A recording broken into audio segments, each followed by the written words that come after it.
Kuasa hukum Kepala Desa Kohot Arsin Yunihar menuding ada pihak ketiga yang menjadi dalang dalam kasus penerbitan sertifikat di area pagar laut Kabupaten Tangerang, Banten. Meski demikian, Yunihar tak mengungkap siapa pihak ketiga yang dimaksud.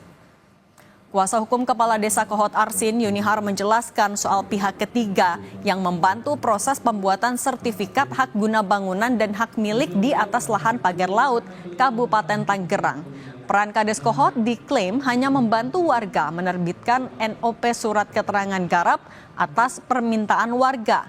Namun dalam proses penerbitan sertifikat difasilitasi oleh pihak ketiga. Hingga saat ini Polri masih mendalami para pihak yang terlibat dalam penerbitan sertifikat di kawasan pagar laut. Polisi menemukan tindak pidana pemalsuan dokumen dalam kasus pagar laut. Beliau juga mengajukan itu kepada Bapeda untuk diterbitkan NOP. Namun dalam proses itu semua berkas, hal-hal yang dibutuhkan di dalam persyaratan pengajuan tersebut difasilitasi dan dibuat oleh pihak ketiga.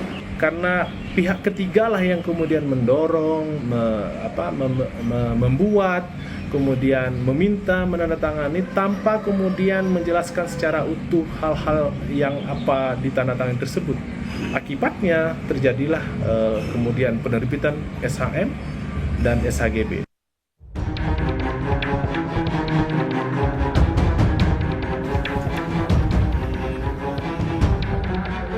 Kepala Desa Kohot Arsin bin Arsip muncul dan memberikan pernyataan ke publik soal kasus pagar laut di Kabupaten Tangerang, Banten. Selain meminta maaf, Arsin juga menyinggung soal adanya pihak lain dalam penerbitan sertifikat di kawasan pagar laut. Dengan kerendahan hati, saya ingin menyampaikan permohonan maaf khusus kepada warga Desa Kohot dan serta seluruh warga negara Indonesia yang ikut serta mengamati menginvestasi dari kegaduhan yang ada, bahwa saya juga adalah korban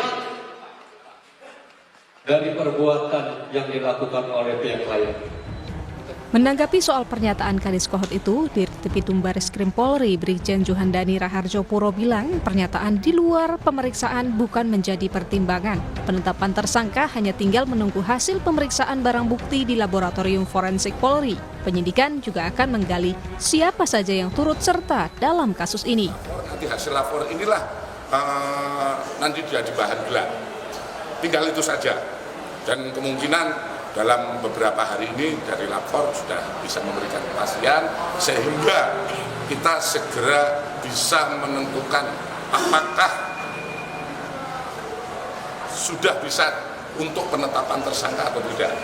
Itu juga tidak akan berhenti situ saja karena kita masih berawal dari proses kasus pemalsuan. Kita belum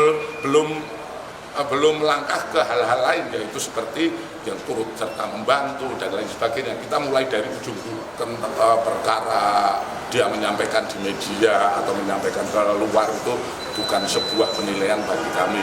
Yang kami uji adalah saat pemeriksaan.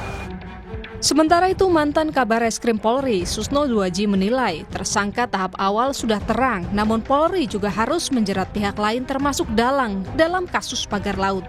Tersangka tahap awal sudah sangat jelas. Beberapa kata-kata saya terang benderang. Tidak apalah polisi atau Bareskrim Polri agak lambat mengumumkannya karena level kepala desa ya itu sebagai pintu masuk. Sebenarnya yang akan dijerat oleh Bareskrim itu tadi sudah disebut oleh Kepala Desa Kohot, yaitu aparat lebih tinggi, yaitu aparat pemerintah daerah, level kabupaten, dan mungkin juga sampai ke level provinsi, dan nanti endingnya adalah pada otaknya. Otaknya siapa? Yaitu pemilik sertifikat itu. Itulah otaknya.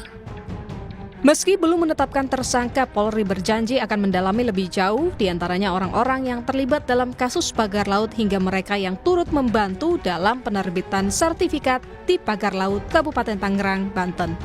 Tim Liputan, Kompas TV.